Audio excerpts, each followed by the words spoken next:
இப்பெல்லாம் என்னோட புக் ஷெல்ஃபை யாராவது பார்த்தாங்கன்னா அவங்க கேட்குற முதல் கேள்வி, நீங்க எப்படி இவ்வளோ புக்ஸ் படிக்கிறீங்க, இந்த அளவுக்கு உங்களை மோட்டிவேட் பண்ற விஷயம் எது அப்படின்னு தான் கேட்குறாங்க. ஆனா என்னுடைய ஸ்கூல் ஃப்ரெண்ட்ஸோ என்னோட காலேஜ் ஃப்ரெண்ட்ஸோ நான் இந்த மாதிரி ஒரு புக் சேனல் வச்சிருக்கேன், நிறைய பேர்த்துக்கு புக்கை படிச்சு ரிவ்யூ பண்ணிட்டு இருக்கேன், ரெக்கமெண்ட் பண்ணிட்டு இருக்கேன் அப்படின்லாம் தெரிஞ்சதுன்னா கண்டிப்பா சிரிப்பாங்க. ஏன்னா காலேஜ் வரைக்குமே எனக்கு புக்ஸ்னாலே பிடிக்காது. நான் என்ன நினைச்சேன்னா, அது ரொம்ப படிப்பாங்க பார்த்தீங்களா, அவங்களுக்கு தான் இந்த புக்ஸ் எல்லாம். ரொம்ப ஸ்மார்ட்டான பீப்புளுக்கு, காலேஜ் டாப்பர், ஸ்கூல் டாப்பர், இவங்கெல்லாம் மட்டும்தான் புக்ஸ் படிக்கணும். என்ன மாதிரி ஒரு நார்மலான ஆவரேஜான ஒரு ஸ்டூடெண்ட் அவங்க நிறைய மூவிஸ் பார்க்கலாம், நல்லா ஜாலியாக என்ஜாய் பண்ணலாம், ஸ்கூலை பங்க் பண்ணலாம், இல்லை காலேஜை பங்க் பண்ணலாம், சில அரியர்ஸ் வைக்கலாம். இதெல்லாம் தான் அவங்களுக்கானது நினச்சிட்டு இருந்தேன். இப்படி இருந்தேன்னா எப்படி இந்த புக் வேர்ல்டுக்குள்ளே என்டர் ஆனேன், எந்த விஷயம் என்னை மோட்டிவேட் பண்ணி இவ்வளோ புக்ஸ் படிக்க வச்சது, இதெல்லாம் தான் என்னுடைய லைஃப் எக்ஸ்பீரியன்ஸ்லேருந்து நான் இன்னைக்கு உங்களோட ஷேர் பண்ணிக்க போகிறேன். வெல்கம் டு நரேட்டட் பை சாரா. நான் உங்க சாரா.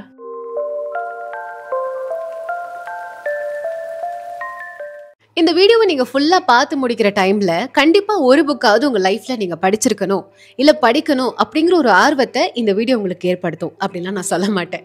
ஏன்னா இந்த புக் முழுக்க முழுக்க என்னுடைய லைஃப் எக்ஸ்பீரியன்ஸ். நான் எப்படி புக்ஸ் படிக்க ஆரம்பித்தேன், புக்ஸ் படிக்கிறதால என்னென்ன விஷயங்கள் என் லைஃப்பில் பாசிட்டிவாக மாறுச்சு அப்படிங்கிற ஒரு விஷயத்த நான் ஷேர் பண்ண போகிறேன். ஸோ 2018 தான் நான் முதல்ல புக் எக்ஸிபிஷனில் புக் வாங்கினேன்.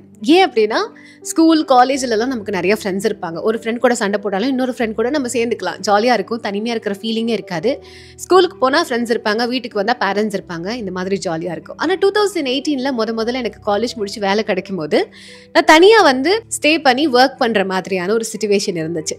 அந்த டைமில் திடீர்னு எனக்கு எல்லாருமே இருந்துட்டு என் கூட யாருமே இல்லாத மாதிரி, இந்த உலகத்திலே நான் மட்டும்தான் தனியா இருக்கிற மாதிரியான ஒரு ஃபீலிங்ஸ், தாட்ஸ் நிறைய வந்துச்சு. அப்பதான் எனக்கு ஒருத்தங்க ஞாபகம் வந்தாங்க, என்னுடைய காலேஜ் டீச்சர். அவங்க ஒரு டைம் எதர்ச்சியா சொன்னாங்க, இந்த மாதிரி நான் ஒரு புக் படித்தேன், எனக்கு ரொம்ப இன்ட்ரெஸ்டிங்காக இருந்துச்சு, அது ஒரு லவ் ஸ்டோரி, அது படிக்க படிக்க எப்படி அந்த பேஜஸ் நகர்ந்து போச்சுன்னே தெரியல, அந்த அளவுக்கு அந்த ஸ்டோரிக்குள்ளே நான் ரொம்ப ரொம்ப இன்வால்வ் ஆகிட்டேன் அப்படின்னு சொன்னாங்க.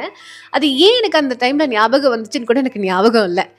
அந்த டைமில் கரெக்டாக புக் எக்ஸிபிஷனும் நடந்துட்டு இருந்தனால சரி நம்ம ட்ரை பண்ணி பார்க்கலாமேன்னு அந்த எக்ஸிபிஷனுக்குள்ளே போனோன்னு எனக்கு என்ன தோணுச்சுன்னா, நான் ஒரு பெரிய படிப்பாளி, நிறைய புக்ஸ் வாங்க போகிறேன் அப்படிங்கிற மாதிரி போய் எல்லா ஸ்டால்லையும் நின்று நிறைய புக்ஸ் வாங்கினேன். கிட்டத்தட்ட 2000 ரூபாய்க்கு மேலே அந்த புக்ஸ் நான் வாங்கினேன். எனக்கு தெரியல நான் கண்டிப்பாக இந்த புக்ஸ்லாம் படிக்க போகிறேன்னா இல்லை யாருக்காவது கிஃப்ட் பண்ணிடுவேனான்னு கூட தெரியல, வாங்கணும் அவ்வளோதான் அப்படின்னு நினச்சி வாங்கிட்டு வந்தேன். அந்த புக்ஸில் நான் வாங்கின புக்ஸ்லேயே எனக்கு தெரிஞ்ச ஒரே ஒரு ஆத்தர் சுஜாதா அவர்கள். ஸோ அவரோட கலெக்ஷனில் நான் இந்த புக் தான் வாங்கினேன், பேசும் பொம்மைகள். இது யாருடைய ரெக்கமெண்டேஷன்லையும் நான் வாங்கலை, இந்த புக் எப்படி இருக்குங்கிற ஐடியா கூட எனக்கு கிடையாது. ஆனால் படிக்க படிக்க எனக்கு ரொம்ப பிடிச்சிருந்துச்சு. நான் நைட் ஃபுல்லாக உட்காந்து படித்தேன். அடுத்த நாள் எனக்கு ஆஃபீஸ் இருக்குது, நான் நேரமாக போகணும், நிறைய பேர் வந்து விசிட் பண்ண வராங்க ஆஃபீஸை, நான் கண்டிப்பாக அங்கே இருக்கணும், மார்னிங் ஷோ இருக்குது, நிறைய தாட்ஸ் என் மனசுக்குள்ளே ஓடுது. ஆனாலும் எனக்கு அதெல்லாம் யோசிக்க முடியல. எனக்கு இப்போ இந்த புக்கை கம்ப்ளீட் பண்ணணும், இந்த புக்கை நான் கம்ப்ளீட் பண்ணால் ஆஃபீஸ் போவேன், இல்லை லாஸ் ஆஃப் பே விழுந்தாலும் பரவாயில்ல, தப்பு தான், பட் இருந்தாலும் எனக்கு அந்த மாதிரி ஒரு தாட் அந்த டைமில் தோணுச்சு. எனக்கு எல்லாமே மறந்த மாதிரி இருந்துச்சு. எனக்கு இருக்கிற ப்ராப்ளம்ஸ், இல்லை நான் யோசிக்கிற விஷயங்கள் எல்லாமே யூஸ்லெஸ், இதெல்லாம் நீ யோசிக்கணும்னு தேவையே இல்லை அப்படிங்கிற மாதிரி இந்த புக் எனக்குள்ள ஒரு நல்ல ஒரு பாசிட்டிவான எண்ணங்களை ஏற்படுத்துச்சு. இத்தனைக்கும் இந்த புக் வந்து ஒரு மோட்டிவேஷன் புக் கிடையாது. இந்த புக் வந்துட்டு நிறைய கருத்துக்களை சொல்கிற மாதிரி ஒரு செல்ஃப் ஹெல்ப் புக்கான்னு கேட்டிங்கன்னா அதுவும் கிடையாது. இது சும்மா ஒரு த்ரில்லர் சயின்ஸ் ஃபிக்ஷன் புக்குன்னு சொல்லலாம். ஆனாலும் இந்த புக் எனக்குள்ள ஒரு நல்ல பாசிட்டிவான திங்கிங்கை ஏற்படுத்துச்சு. புக் படிக்கிறதால நமக்கு இந்த மாதிரியெல்லாம் கூட தாட்ஸ் வருமா அப்படின்னு நான் அப்போ தான் தெரிஞ்சுக்க ஆரம்பித்தேன். இப்படி ஆரம்பித்த புக் அதுக்கடுத்துதான் நான் முத்துக்குமார் அவர்களுடைய கவிதைகளில் வந்துச்சு. இந்த கவிதைகள் எனக்கா எழுதப்பட்ட மாதிரி இருந்துச்சு. என்னுடைய சின்ன வயசு ஞாபகங்களை மறுபடியும் நான் ரீகால் பண்ணி பார்க்குற மாதிரி இருந்துச்சு. நான் மட்டும்தான் இந்த உலகத்தில் தனியாக இருக்கேன்னு நினச்சிட்டு இருந்தேன். எனக்கு வெண்ணிற இரவுகள் இந்த புத்தகம் உன்னோட நான் இன்னும் தனிமையை சந்திச்சிருக்கேன், இன்னும் நிறைய ப்ராப்ளம்ஸ் என் லைஃப்பில் இருக்குது, இருந்தாலும் நான் மூவ் ஆன் பண்ணிகிட்டே இருப்பேன் அப்படிங்கிற ஒரு தாட் எனக்குள்ளே வந்துச்சு. இப்படி ஆரம்பித்து என்னுடைய புத்தக பயணம் ஒவ்வொன்றா இப்படி ஒரு கலெக்ஷனாக வந்து நிற்குது. இன்றைக்கி நான் உங்கள் முன்னாடி உட்காந்துருக்கேன். இப்போது புக் படிக்கிறதால என்ன மாதிரியான நல்ல விஷயங்கள், இல்லை பாசிட்டிவான விஷயங்கள் நம்ம லைஃப்பில் நடக்குது அப்படிங்கிற ஒரு குயிக்கான சர்வேன்னு சொல்லலாம், இல்லைன்னா என்னுடைய அகேன் லைஃப் எக்ஸ்பீரியன்ஸ்னு சொல்லலாம். நான் எக்ஸ்பீரியன்ஸ் பண்ணதை சொல்கிறேன். நமக்குள்ள ஒரு செல்ஃப் ரிஃப்ளெக்ஷனை கொடுக்கும். நம்ம எப்படி இருக்கிறோம், என்ன மாதிரி விஷயங்கள்லாம் நமக்கு தேவை, இதெல்லாம் யோசிக்கலாம், இதெல்லாம் தேவையே இல்லை ஆனாலும் நம்ம யோசிச்சுட்டு இருக்கிறோம் அப்படின்னு நம்மளை பற்றி அனலைஸ் பண்ணி ஒரு செல்ஃப் ரிஃப்ளெக்ஷனை அது ஏற்படுத்துது. அடுத்து நமக்கு தெரிஞ்சதெல்லாம் நம்ம லைஃப்ல நடக்கிற பிரச்சனைகளும் விஷயங்களும் மட்டும்தான். ஆனா நம்மள மாதிரி நம்மளை விட நிறைய கஷ்டப்படுறவங்களும் இருக்காங்க, சந்தோஷமா இருக்கிறவங்களும் இருக்காங்க, அந்த கஷ்டங்கள்ல இருந்து ஜெயிச்சு முன்னேறவங்களும் இருக்கிறாங்க. இந்த மாதிரியான பீப்புள் அவங்க லைஃப்ல என்ன மாதிரி விஷயங்களை ஃபேஸ் பண்ணும்போது என்ன மாதிரி முடிவுகளை எடுத்து அவங்க ஜெயிச்சாங்கங்கிற நிறைய எக்ஸ்பீரியன்ஸை நம்மளால தெரிஞ்சுக்க முடியும்.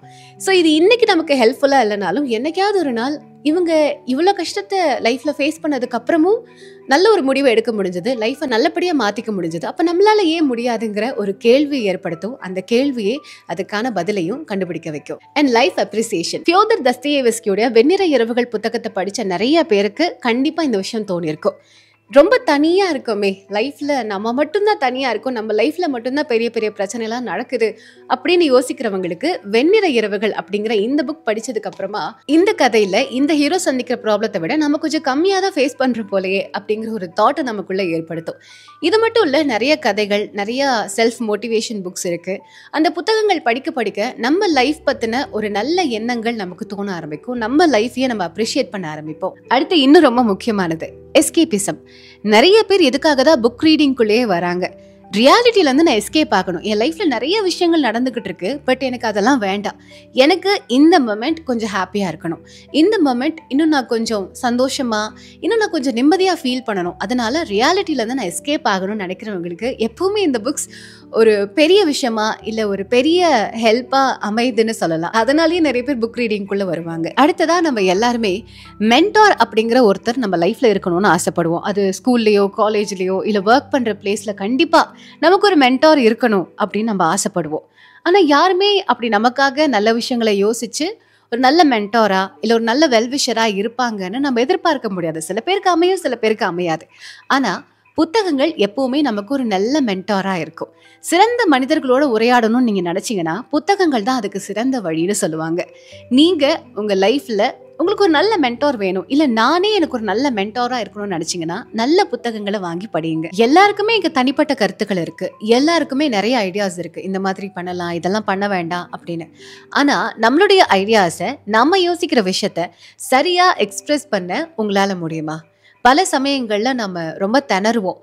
எப்படி இதை சொல்கிறது, இது சொன்னால் சரியாக இருக்குமா, இல்லை நம்ம யோசிக்கிறது சரிதானா, இல்லை இந்த ஐடியாஸ் கூட நம்ம சொல்லலாமா, இல்லை நமக்கும் இன்னும் நல்ல ஐடியாஸ்லாம் தோணா நல்லா இருக்குமே, இந்த மாதிரிலாம் யோசிச்சிங்கன்னா புத்தகங்கள் நமக்கு நிறைய பெர்செப்ஷனை உருவாக்கும்.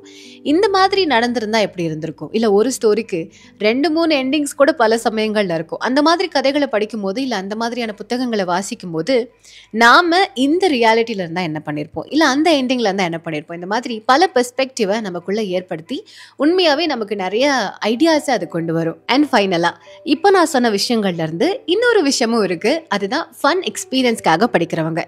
நம்ம யோசிக்கிற மாதிரி புத்தகங்கள் அப்படிங்கிறது செல்ஃப் ஹெல்ப் புக் மட்டும்தான் அப்படின்னு சொல்ல முடியாது. இல்லை நாவல்ஸ், நொவெல்லா இந்த மாதிரியான புத்தகங்கள் படிக்கிறது மட்டும்தான் புத்தகம் படிக்கிறதா எடுத்துக்கொள்ளப்படும் அப்படின்லாம் கிடையாது. மாங்கா படிக்கிறவங்க, காமிக் படிக்கிறவங்க, இன்னும் நிறைய ஹாரர் ஸ்டோரிஸ் படிக்கிறவங்க, இதெல்லாம் கூட புத்தகங்கள் வாசிக்கிறதுல வரும். அது ஒரு ஃபன் எக்ஸ்பீரியன்ஸ்க்காக அவங்க பண்ணுவாங்க. இப்போ எப்படி நம்ம படங்கள் பார்க்குறோம், கேம்ஸ் விளையாடுவோம், அதெல்லாம் எதுக்காக பண்ணுறோம், ஒரு ஃபன்காக, ஒரு த்ரில்லிங் எக்ஸ்பீரியன்ஸ்க்காக பண்ணுறோம் இல்லையா? அதே மாதிரி புத்தகங்கள் வாசிக்கிறதும் ஒரு ஃபன் எக்ஸ்பீரியன்ஸாகவும் பல பேருக்கு இருக்குது. இதெல்லாம் தான் புத்தகங்கள் ஏன் வாசிக்கணும் அப்படிங்கிறதுக்கான சில விஷயங்களாக நான் எக்ஸ்பீரியன்ஸ் பண்ணதை உங்களோட ஷேர் பண்ணிக்கிட்டேன். ஸோ இந்த வீடியோ உங்களுக்கு பிடிச்சிருந்துச்சுன்னா மறக்காமல் இந்த சேனலை சப்ஸ்கிரைப் பண்ணிக்கோங்க. இந்த வீடியோக்கு ஒரு லைக்கும் ஷேர் பண்ணிடுங்க. இதே மாதிரி தொடர்ந்து புத்தகங்களை பற்றியும் புத்தக அனுபவங்களை பற்றியும் நான் உங்களோட பகிர்ந்துக்கிறேன். மறுபடியும் உங்களை இன்னொரு புத்தகத்தோட வந்து மீட் பண்ணுறேன். இப்போதைக்கு this is signing off Sarah.